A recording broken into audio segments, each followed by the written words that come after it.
So, good afternoon, Colum Mccann. Thank you for having accepted this interview with Lectorama.fr.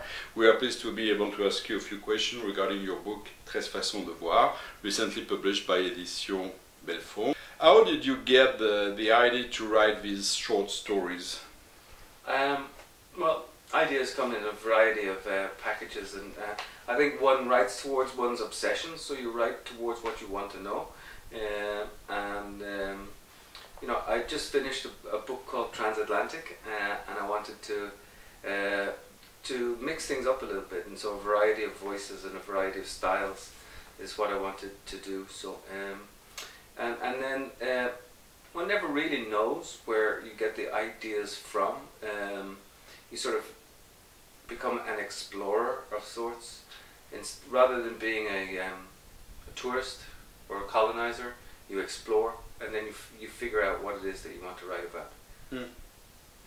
In what way the attack you underwent has modified your writing? I mean, so I was writing this book. I had most of the first story written, some of the other stories written. One of the stories was about an attack, and then, ironically, I was sort of attacked in the street in Connecticut, in the United States. And I don't think it changed my writing, but it changed a little bit about what I wanted to say, and I used that in the editing process. Some of the stories are about forgiveness, some of the stories are about achieving grace in the face of adversity. So when I got attacked, I mean, I didn't want to talk about it, but it made the newspapers, so I had to talk about it. And now, then I made art out of it, and now I'm over it. I had the cathartic moment of being able to communicate my story. The way you go further in your characters in your book is really fascinating. Since when did you write like this, describing and deepening your character's soul? You know, you always try to go as deeply as possible with the characters. It's always the desire that you excavate an imaginary character and make them as real as you possibly can. So you go in and you know, you should be able to close your eyes and hear their voice, and afterwards, even though the person is imagined, they should be as close to real as you possibly can get. Which short story in your book is your favorite? Ooh, that's difficult. Which short story is my favorite? The one that I was unable to write, perhaps. I don't know.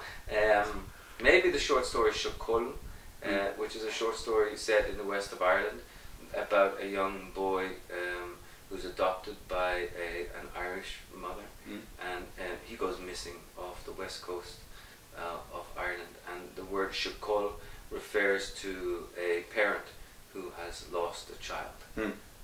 But there's a twist in the end. Your book is full of deep thoughts, for instance, philosophy meetings.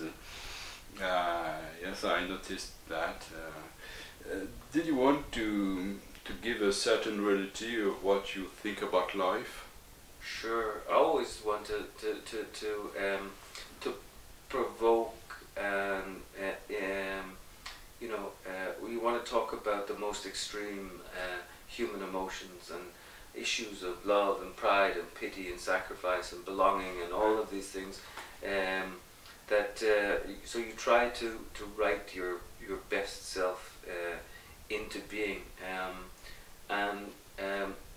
you think through your characters, and you think through what it is that they're going to learn, and you try to dignify them by giving them as much intelligence and style as possible.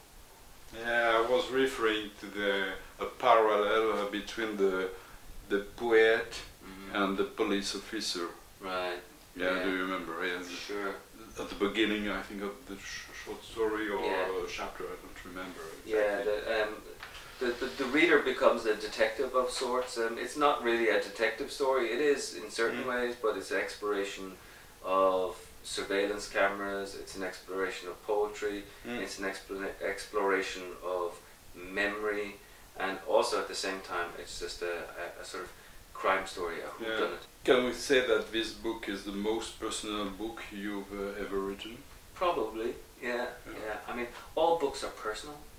Yeah, but maybe this one, because maybe of your attack, because of the, I don't know. Well, this one, because of the attack, yes, it's personal. Because I said some of it in New York, actually on the street where I live, on 86th Street.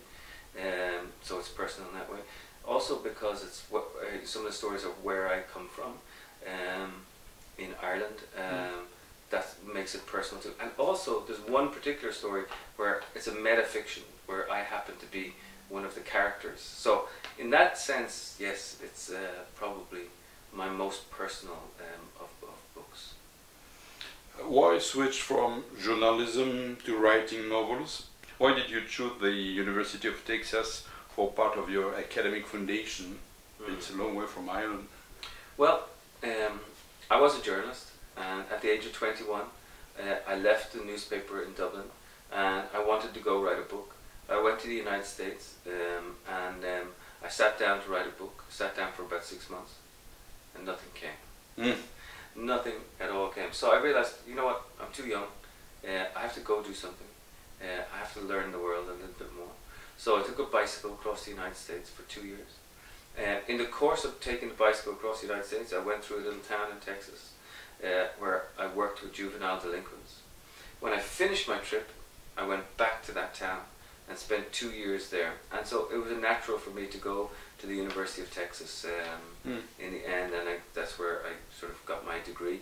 From Texas then I went to Japan, and then back to Ireland, and then back to New York, where I now live.